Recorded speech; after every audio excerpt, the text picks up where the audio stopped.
Welcome to The Executive Appeal, the show for CEOs of early 8-figure companies who feel like the business only moves when they push. If you're running a $10 to $25 million company and every big decision still rolls up to you, your leaders are smart but misaligned, trust is thinner than you'd like, and you're tired of being the hero that keeps everything moving, this is the room for you. I'm your host, Alex D. Tremble, CEO of GPS Leadership Solutions. I help CEOs see exactly where their own leadership is bottlenecking speed and trust, and then install one clear leadership operating system so their executives take real ownership and the business can run fast without them in every fire. Each episode of this podcast has 2 parts. First, we spotlight the guest, their story, what they built, how they think about leading their people. Then we get honest about what's still hard at the top, where things slow down, where trust and ownership break down, and what they're doing to fix it.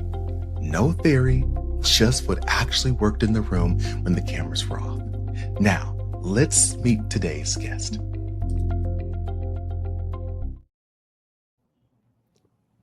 What's going on, my friend, Miss Laurie? How you living? Doing really well, Alex. How are you? Thanks for having me. Oh my God. I am doing absolutely wonderful. I get to look at this your beautiful face and that Thank beautiful background behind you, which I'm super interested in. Hey, I Is it like a decided bunch of using trees? virtual backgrounds wasn't worthwhile, and so I went ahead and created a real one. This is my home office, and this is literally the background of my home office. Hashtag life goals. Okay, I'll tell you that. Thank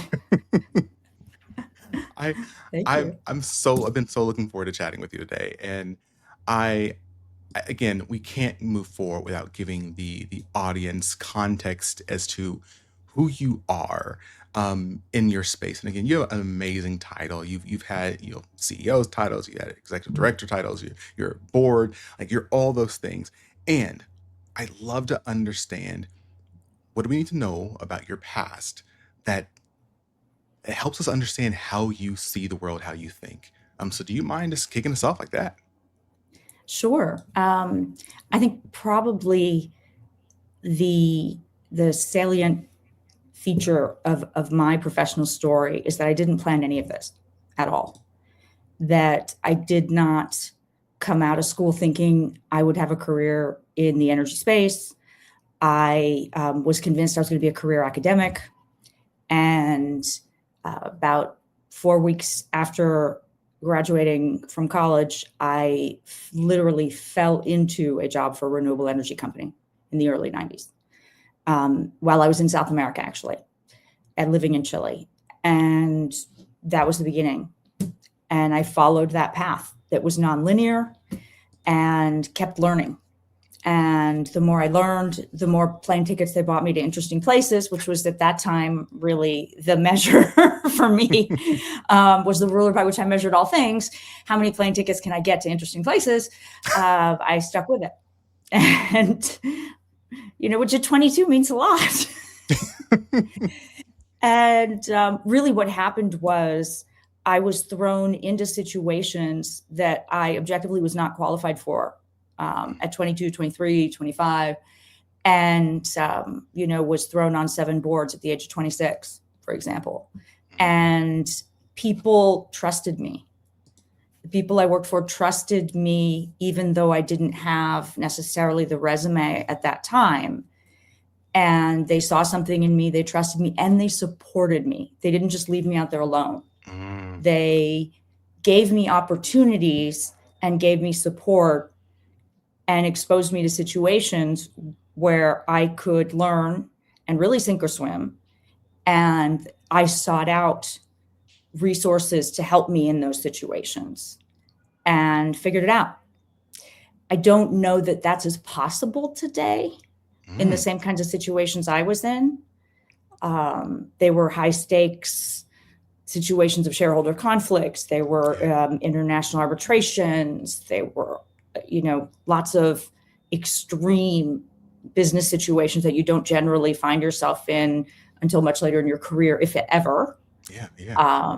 And I lived in several countries and was able to develop a set of skills working in, different countries for different companies. And my job was bought and sold several times by the time I was 30. And I think that really gave me a set of sort of business crisis management skills that I would not have developed otherwise. I love your story, and you and I initially connected on that piece of like being thrown into some pretty amazing stuff really early in your life.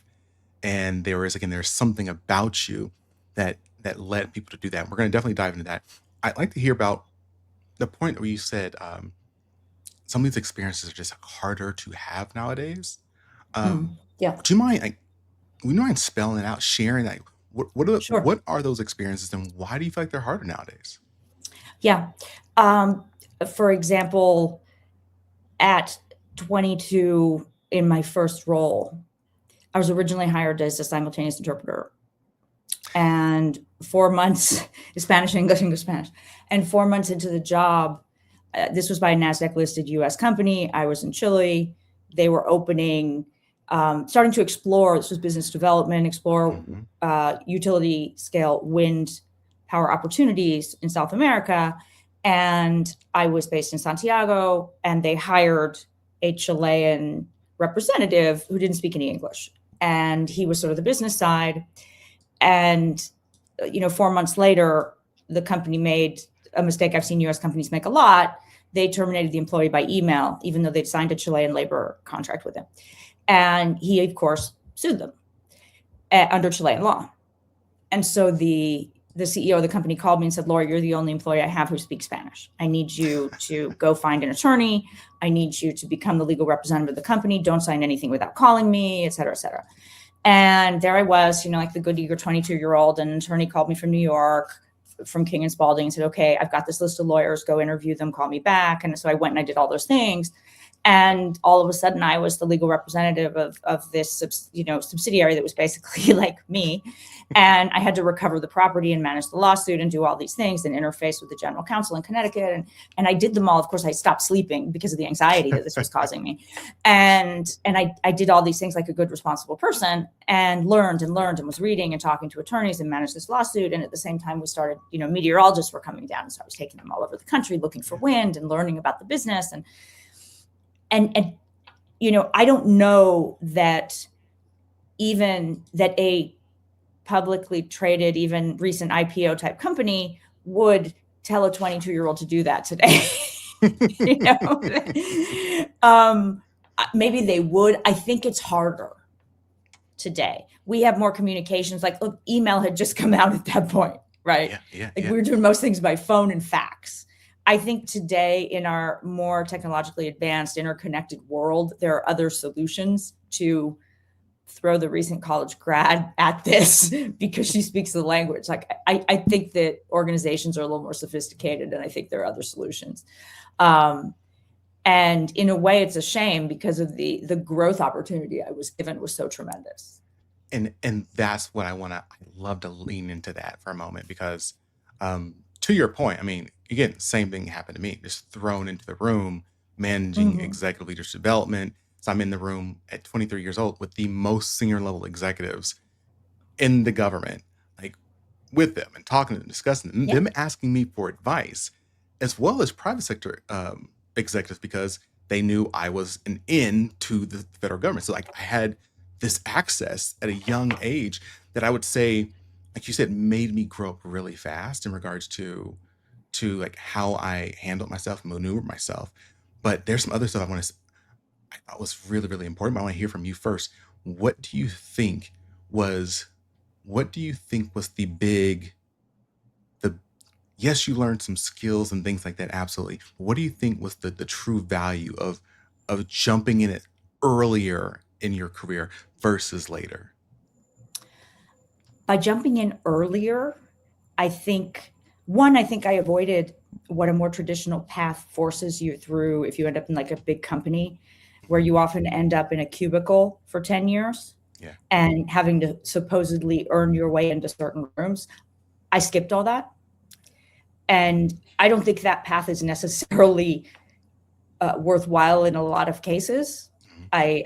I have a somewhat jaundiced view of that. I think it's that extreme hierarchy, it gets in the way. I'm not a big believer. And that also means that when I build teams and I run organizations, I don't insist on that for my own people. I think it's unnecessary. I think it stifles people. And I think you tend to drive out the best and the brightest and the smartest and most motivated, because they're going to look for a faster path to growth and they're going to leave. And in my case, another kind of quirky thing about my background is that both of my parents were attorneys, and I basically grew up in their law firm. And so I was accustomed to, from a very, very young age, like 6, 7, being around adults at all times and talking to adults about everything. And so by the time I hit the workplace, I was perfectly comfortable talking to everyone. And I was obviously respectful and appropriate, and like, you don't talk to the CEO necessarily the same way you talk to others, but I wasn't uncomfortable. And I wasn't treating the CEO as though he walked on water. He was a human being to me. And I think that's very important. And since I've been in positions of running organizations and, running big teams, I don't forget that either. I'm just a person. I happen to be in a role and I have responsibility, but I'm just a person. Like, let's not take all this so seriously. By virtue of having that role, I have more responsibility. But it really doesn't make me that special. And I think that's the key to me. Can I, this is, I think, why you and I get along so well. 'Cause I think we're kindred spirits. So what you said, I would say for my same exact experience, the thing that made me, I think, differentiated me from my peers really early on is, to your point, I knew these people were people, right? Like I said, you know how to respectfully talk to them, but it wasn't like they walked on water. Like, hey, I can talk to this person. And I talked to the same. I recently interviewed Court, who is the founder of DocuSign, and he said the same exact thing. He grew up in a household where he was around these big CEOs and venture capitals and whatnot. And so when he walked into the workforce, yes, again, that person's smart. That person's smart, but I can still talk to them. And to your point, I'm working with a company right now, this large company, and me and the chief HR officer is like really trying to make sure we create a structure so that those high potentials, those we call, I like to call 4s and 5s, the high potentials, they don't leave. Like, how do you expose them earlier so they're learning, they're growing, and they don't want to go anywhere else? Yeah, at some point they may, but man, you want to keep them as long as possible. And so I love everything you're talking about in this respect. Yeah, it's really challenges, a path to growth. One of the things too that I've learned over the years, and I've been in different organizations, is, and we all know budgets are never infinite, and you don't always have an opportunity to hire. I think organizations tend to think, I have a new task, I need to hire a new person. The truth is, no, you don't. You need to look around and see who you have and who can you pull from different places and put on this, because you probably have the right person or someone who can rise to the occasion or who might be excited about that. It's about creating special teams and task forces and moving things around, because people also get bored and they feel like they're getting stuck in a certain role, or they're getting stuck being identified as only good at one thing. And I have learned to really pick people out and say, I need you to go do this and fix this and solve this. And then you've got to give people the room to do it. And giving people autonomy and giving them space to go solve this, I think, is really important. And by virtue of having experienced that early in my career, I love to do that with people. When in my last role, where I was able to build and run a subsidiary for a large British utility we were focused on carbon removals projects. It was a great chance to do that, because I was stepping into a situation that the opportunity initiative had grown inside a very large company. It was spread all over different groups, and I had to go and meet everyone and then decide kind of how to carve it out and create a new company. And obviously, while things kept moving, and it was all over the place. And we came up with a certain situation, due diligence was going on with potential customers, and it was an effort that instead of being localized in one team was disseminated throughout the organization. Therefore, if everyone's responsible, no one's responsible, had to, basically pull it all together. And I remember, I think I'd been there less than a month, finding, I looked around, picked my person, really, really smart woman, engineer with a business experience, early 30s, based in one place, talked to, obviously her boss who reported to me and said, we need her. Can we put her on this? Sat down with her and in 20 minutes said, I need you to take this big, basically mess, and I need you to go herd the cats. Just get them all together, figure it out, find out who's touched this, who hasn't. Like, this is the goal. We need all of these potential customers who are doing due diligence on this project to feel like they have a single point of contact, whether that's you or someone else. I don't care. You figure it out. But I need to know what's been done, how it's been done, fix it, like make it seamless. And she did. I mean, I just gave her the whole thing, explained it, because she had enough experience to understand what needed to happen. Yeah. She knew, she'd been there longer than I had. She knew enough to know what wasn't working. And I empowered her. All it took was an email. You empower someone, give them, she is now responsible for the following. You empower somebody, and she felt like, she was given responsibility. She was more than capable of doing it. And her boss was pleased because he knew this was something that had to be handled. Of course, some feathers were ruffled here and there. So I made some calls and explained, it's not that you're not doing a good job. It's that you have so many other responsibilities that, and honestly, they were relieved too, because they didn't want this. It wasn't theirs. And so it's all about communication. And at the same time, you're giving someone a new opportunity. So redeploying the right resources. I love everything you're talking about. So I want to make sure everyone's clear on this too. Because you said this earlier, it's not enough just to give an opportunity. You have to support. So you gave her the opportunity. You defined what success looked like. You squared out what resources she had access to. And you also did the blocking and tackling, the political piece, which I think a lot of people forget about. Like, to throw someone out there because to the wolves. I don't think people forget about that. I think they avoid it. Nobody forgets about the political piece, Alex. People avoid it because it's uncomfortable. People like to avoid what they perceive to be conflict, and therefore it gets worse. And people like to avoid uncomfortable conversations, or what they perceive to be uncomfortable conversations. It's a human thing. But when we avoid uncomfortable conversations, they turn into big political problems. But you know what? None of this is personal. And when we remember that, and we actually have these conversations, honest conversations about, here's why this person is doing this. Part of it was touching your desk. Part of it was touching someone else's desk. And by virtue of the fact that no one was really responsible for the whole thing, it was generating stress for you, stress for this person, stress for that person. And listening, really listening to everyone's perspective. And people can disagree. We can all disagree.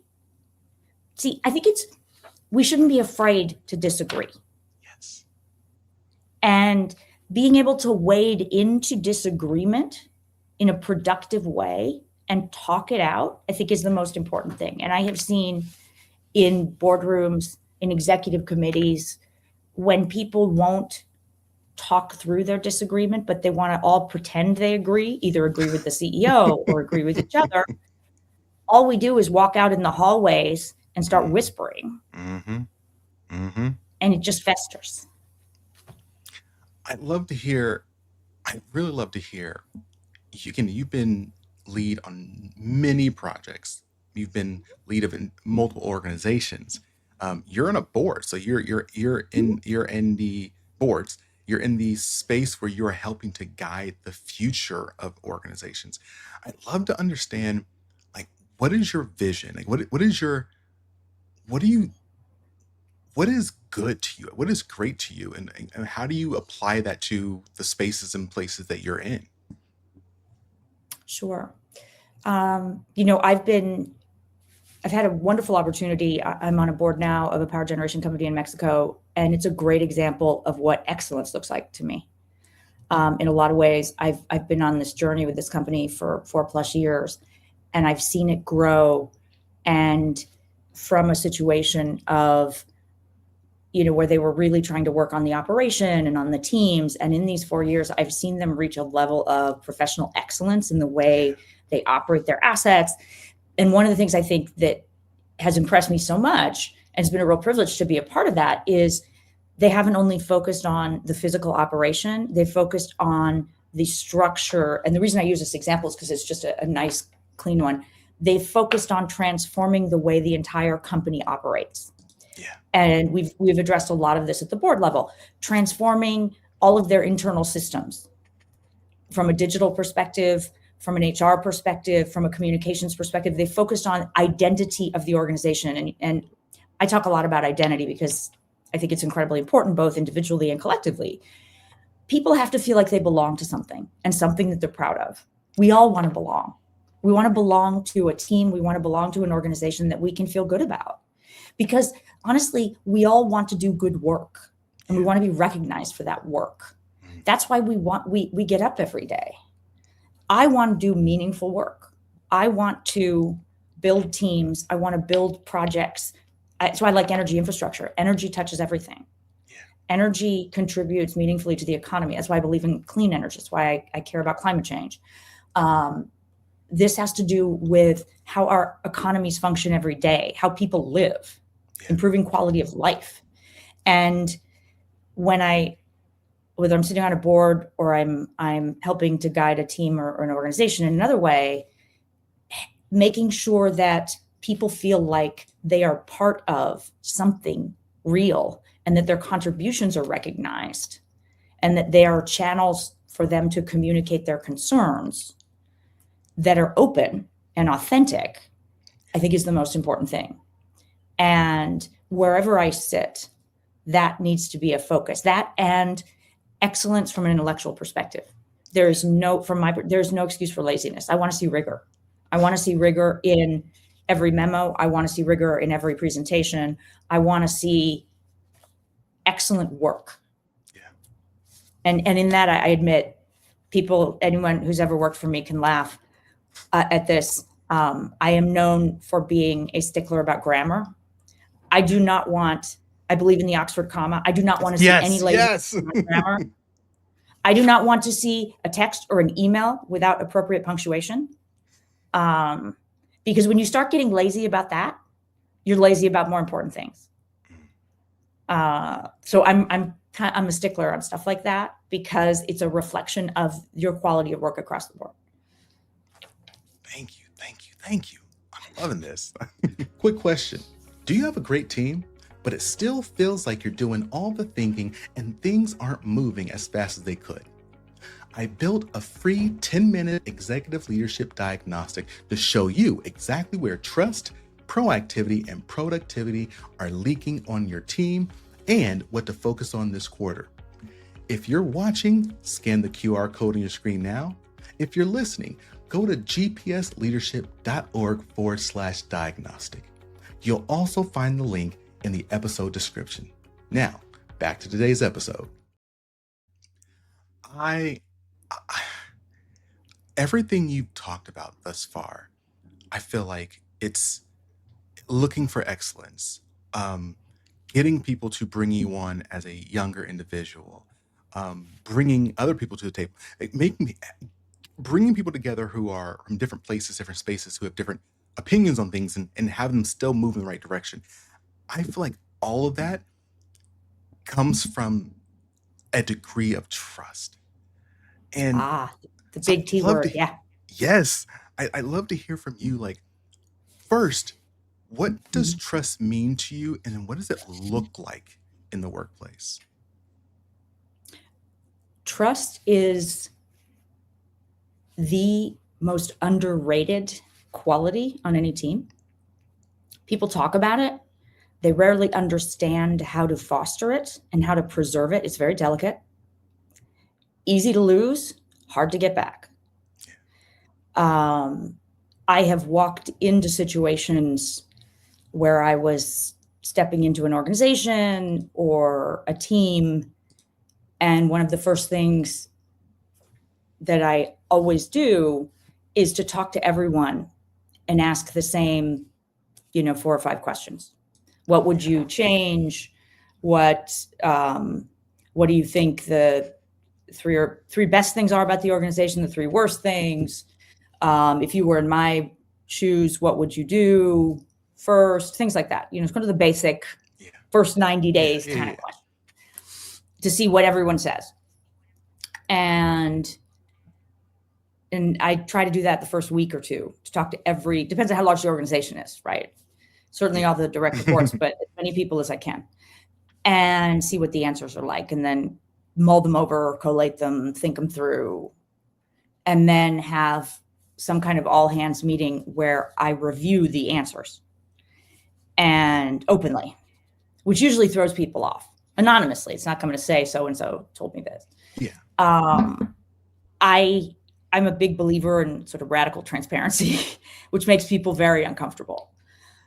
And because we need to start talking about things. And I try to move organizations towards those uncomfortable discussions face to face and getting people comfortable with me facilitating those, getting people to talk to each other. A lot of this is virtual. I had to do this during the pandemic, the organization I was managing at the time, and it can actually be done virtually. It's funny, in the pandemic, we did it because we didn't feel like we had a choice, and now we're starting to shy away from it again. And yet, across geographic distance, it's the tool you have. And when trust has been eroded on a team, it can be built back, but it takes a deep commitment and a real commitment from leadership or the leader to not undermine it by having, hallway discussions and brokering other deals. Because I find in my career where I've seen it, and I've seen CEOs at very big companies I've worked for, they're the types of CEOs who kind of like to let their direct reports fight it out and sort of enjoy watching that. I think that's incredibly unproductive. And the first time I observed that many years ago, like 20 plus years ago, I remember just thinking that it was not only unproductive, that there was something really unhealthy about the way the CEO enjoyed it. Yeah. And that it was getting in the way of the organization actually moving forward. And I remember thinking that I would never want to be like that if I ever got into that kind of role of authority. And I've seen other CEOs do that without even realizing it. It's just because they are so uncomfortable. And people generally don't like to disagree with someone in a position of authority in a group setting. So you have this confirmation bias where everybody wants to nod their head and agree with the CEO or the president or whoever in the room. And then and then you have all the positioning and the jockeying and stuff going on. And then out of the room, they'll come to you and try to advocate for their position, which makes sense. But you have to have the strength to come back into the room with everyone together and argue. So you bring the debate back to the collective instead of cutting a side deal that reinforces the behavior of people coming to you individually, which they'll do anyway. Absolutely. But it's up to you to bring the discussion back to the group and to set up structures, decision-making structures that require, especially when it's project driven, if it's like a go, no go investment decision or something, there has to be an investment committee, there has to be a document, there has to be, so that it doesn't feel arbitrary. It doesn't feel like, oh, the CEO's pet project is the one that moves forward. There have to be metrics. And the more objective metrics you have around those kinds of decisions, the easier it is to avoid that subjectivity that can undermine trust. And you can push people to talk. So you've been in a unique position because you have not only, again, I think when you get to a certain, level, um, in your career, there are many CEOs who then become board members of other organizations, and or they Mhm. transition from being a CEO to being board, for multiple organizations or so. And you're, if I can say that, I won't get myself in trouble. I feel like you're super young, and you've been in the CEO role. You're in the board role. I assume that at some point someone's going to come and poach you again and get you a CEO of another company. Um, what advice, especially again, because you now have the perspective of the board as well. What advice do you have for CEOs? And I'd love to hear specifically, if this is possible. Mhm. Um, like, what advice also should they not listen to? Because again, there's some bad advice out Oh, yeah. there, A lot of and bad advice. I'd love to, yes, I'd love to hear your thoughts on this. Yeah. I mean, I've received bad advice throughout my career. I think you get a lot of bad advice as a woman, to be honest. Mm, Um, I think you get a lot of bad advice as someone, as the other, right? As someone who's different, mm. from the mainstream. And I mean, I was told early in my career, and then I'll move on. I was told early in my career, and not to laugh. So hey, we'll let that one go. Clearly, I didn't listen. But advice I would give, and then I'll talk more about good advice versus bad advice.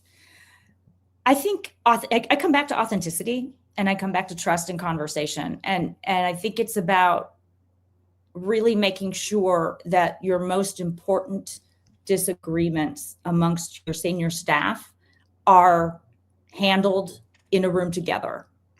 Because what is so easy to happen is that you create this echo chamber in small groups, in a subset, that you have a senior staff of, say, 6 or 8 people, and there's a subset of that of 3, Yeah. and you become this little group that's perceived as being the true decision makers, and the rest starts to feel marginalized. And that's really unhealthy. And I've seen it happen a lot.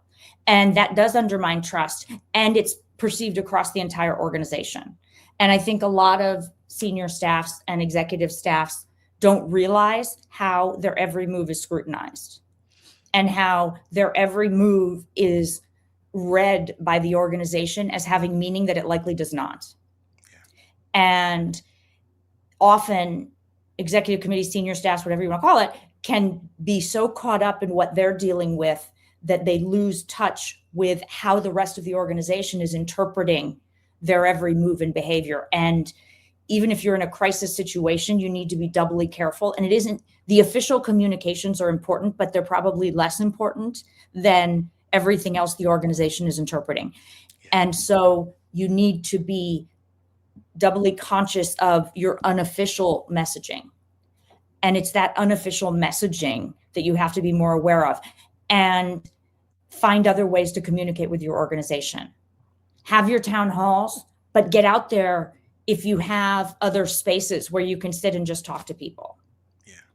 And don't always eat together. Go out and have lunch with your other teams. Get out and know your employees in different ways. Yeah. Don't just see your employees when you do a town hall, because that separation is really unproductive and unhealthy.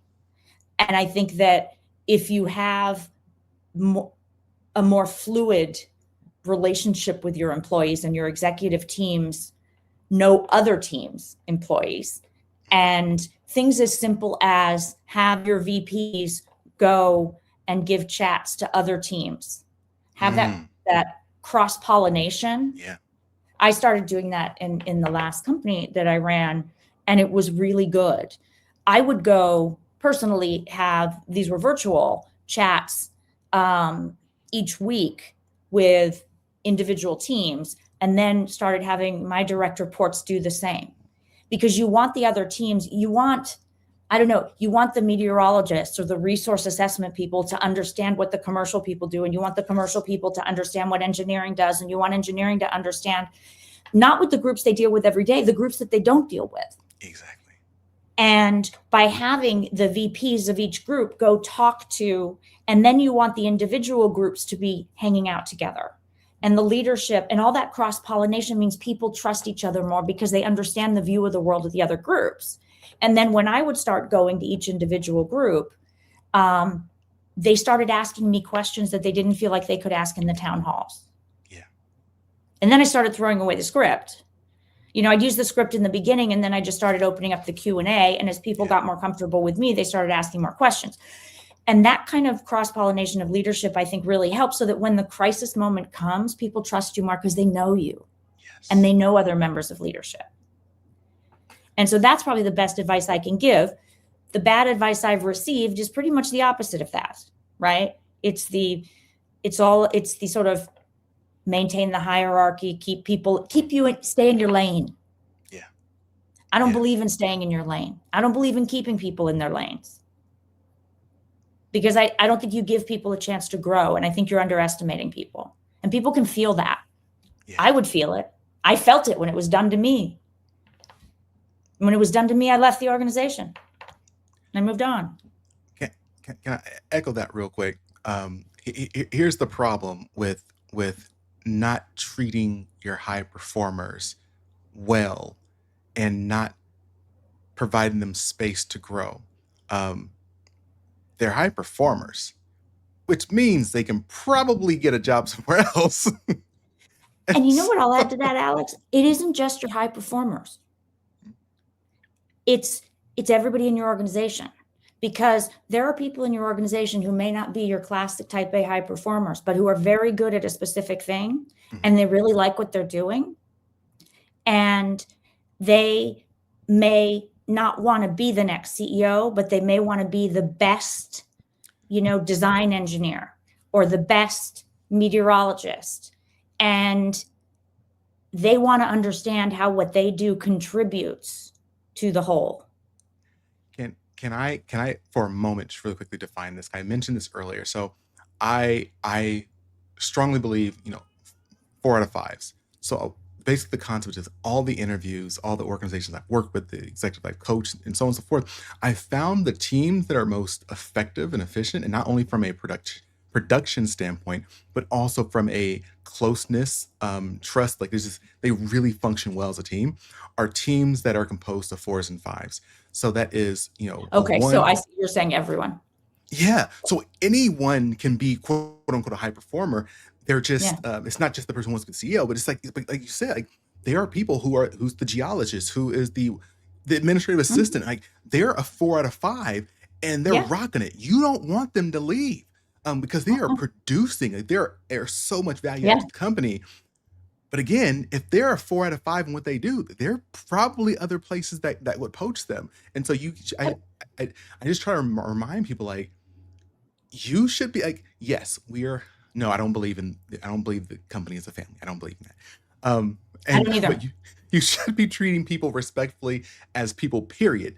And there are people who are like, I can't lose that person. They're really good for our culture and everything, and focus on them. I want to, if you don't mind, I want to share a real quick story, but I want to wrap up with asking you a question. So as you're talking about the clicks within executive teams, you actually remind me of an executive team I used to work with. So the CEO, I think there was 8 or 9, I think 9 or 10 members of the core executive team. And whenever we go in, we always do an assessment first. And so they were having trust issues, communication issues, and so on and so forth. So we started doing interviews initially and some surveys, clicked the data. And it was so funny because like all the data showed that there was a click. There was the executive team. Yes, everyone was an executive. And they all had power and opportunity to share their thoughts. But there was a click. There was a core click, which was the CEO, the CFO, and the COO. They're very close. They go to meetings by themselves. They go out by themselves. You could have a discussion within the bigger group, but the group knew that as soon as they left, those 3 would get together again and make a completely different decision. And it was crazy how, like, they didn't actually notice that that's how they were operating until we had this data to say, hey, look, this is how you're being perceived. And they're like, oh, but we just got in the conversation. It was like, no. it's not about your intent. It's about the behaviors, about what happened, about how people interpret what you did. Like that's what really matters. So I mean, you're going to say something, please, please.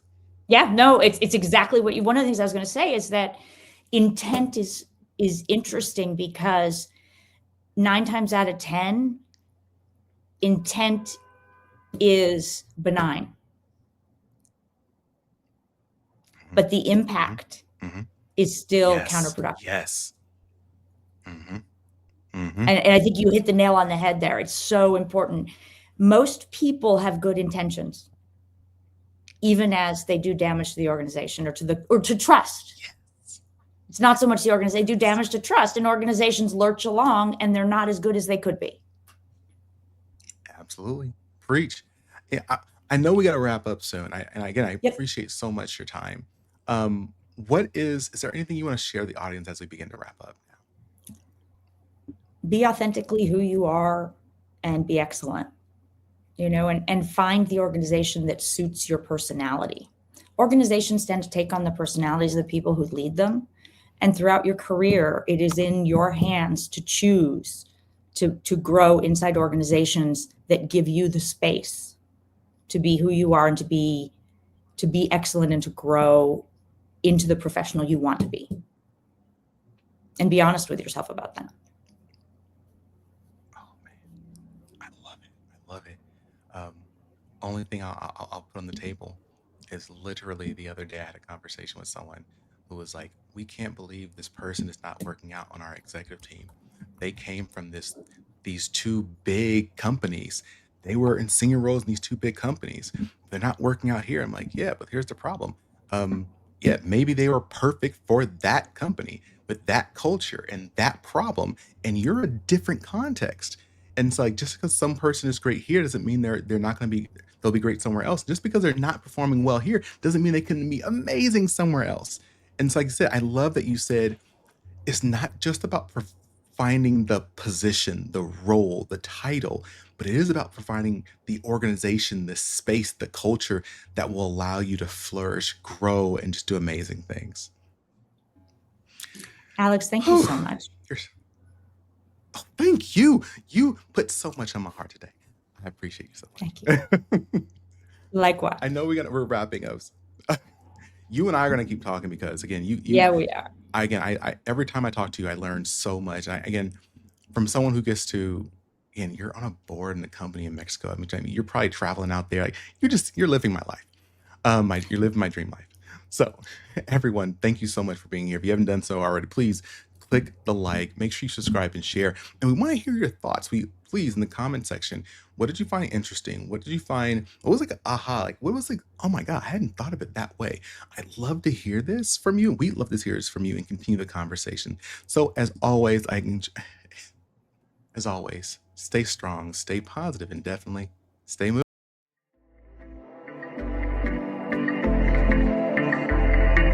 Thanks for listening to The Executive Appeal with Alex Tremble.